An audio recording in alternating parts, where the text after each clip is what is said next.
সময়ের চাকা। গ্রামের নাম সবুজপুর। সেই সবুজপুরের এক প্রান্তে থাকত এক গরিব কৃষক পরিবার।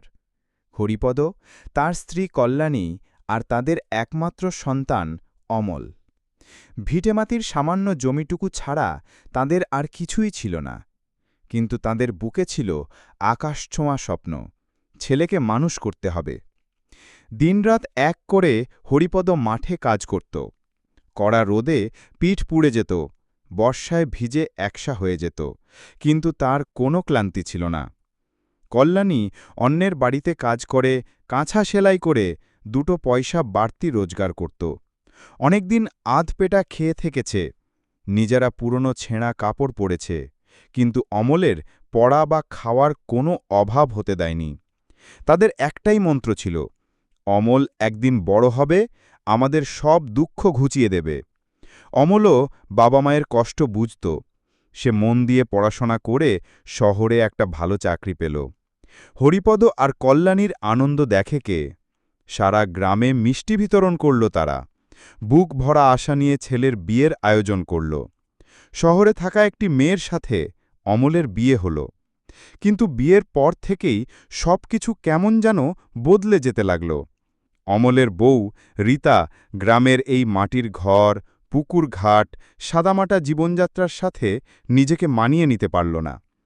সে সারাদিন অমলের কাছে খুঁতখুত করত, এই ভাঙা ঘরে আমি থাকতে পারব না, তোমার বাবা মায়ের ওই পুরনো চিন্তাভাবনার সাথে আমার মেলে না, চলো আমরা শহরে আলাদা বাসা নেই।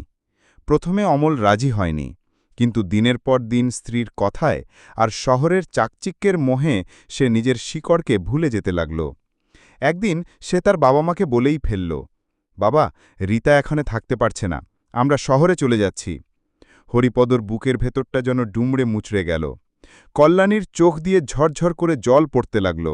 তারা অনেক বোঝানোর চেষ্টা করল, কিন্তু অমল শোনেনি। বাবা মায়ের বুক খালি করে তাদের সমস্ত স্বপ্নকে পায়ে দোলে সে স্ত্রীকে নিয়ে শহরে পাড়ি জমাল। প্রথম অমল মাসে একবার ফোন করত, তারপর সেটাও কমে এলো। হরিপদ আর কল্যাণী তাদের শূন্য উঠোনে বসে ছেলের ফেরার আশায় দিন গুনত। দেখতে দেখতে বহু বছর কেটে গেল। তাদের শরীর ভেঙে পড়েছে, চুলে পাঁক ধরেছে।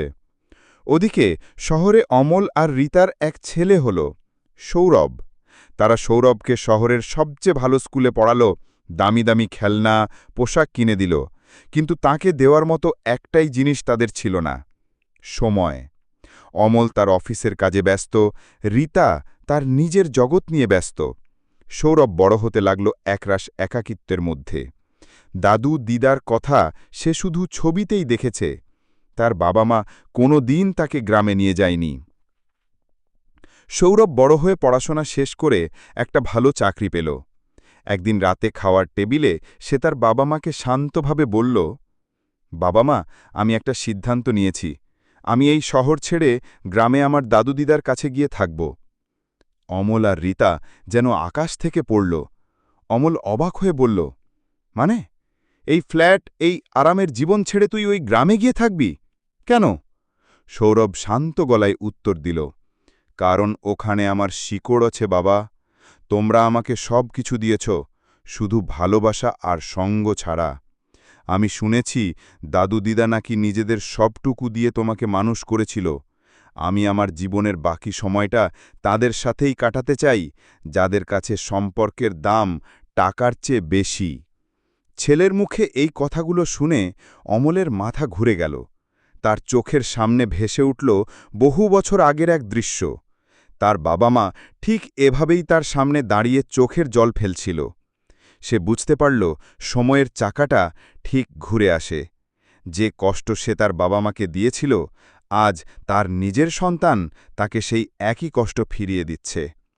পরদিন সকালে সৌরভ তার ব্যাগ গুছিয়ে সবুজপুরের দিকে রওনা দিল। অনেকদিন পর সবুজপুরের গেটে ওই বৃদ্ধ দম্পতির শূন্য উঠোনে কেউ এসে দাঁড়াল।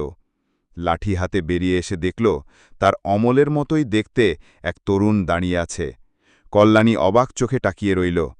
সৌরভ এগিয়ে এসে তাদের পায়ে হাত দিয়ে প্রণাম করে বলল, দিদা, দাদু, আমি সৌরভ, তোমাদের ছেলে হতে পারিনি, নাতি হয়ে তোমাদের কাছে থাকতে এসেছি। বৃদ্ধ দম্পতির শুকনো চোখে সেদিন আনন্দের বন্যা নামল। তারা তাদের নাতিকে বুকে জড়িয়ে ধরে যেন নতুন করে বাঁচার শক্তি খুঁজে পেল। আর দূরে শহরের এক দামি ফ্ল্যাটের বারান্দায় একা দাঁড়িয়ে রইল অমল। তার বিশাল ফ্ল্যাট, দামি গাড়ি, ব্যাংক ব্যালেন্স সবকিছুই আজ তার কাছে অর্থহীন মনে হচ্ছিল। সে আজ হাড়ে হাড়ে টের পেল বাবা মায়ের চোখের জলের অভিশাপ জীবনে কিভাবে ফিরে আসে। কর্মফল ঠিক তার নিজের পথ খুঁজে নেয়।